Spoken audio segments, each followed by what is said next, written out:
ಈಗ ಬೆಂಗಳೂರಿನ ಇತರ ಸುದ್ದಿಗಳನ್ನ ಫಟಾಫಟ್ ಅಂತ ನೋಡೋಣ ಜಸ್ಟ್ ಫೈನಲ್ಲಿ.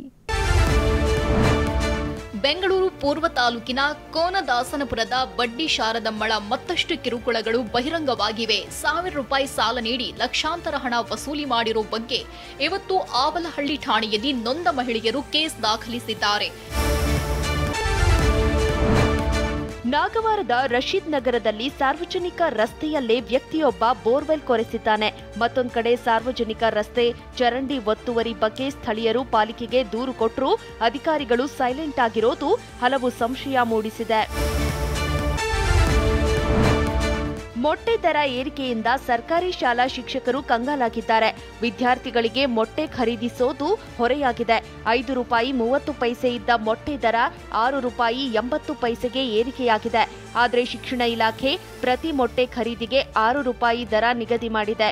ಇದರಿಂದ ಹೆಚ್ಚುವರಿ ಹಣವನ್ನ ಶಾಲಾ ಮುಖ್ಯೋಪಾಧ್ಯಾಯರೇ ಭರಿಸಬೇಕಾದ ಪರಿಸ್ಥಿತಿ ನಿರ್ಮಾಣವಾಗಿದೆ.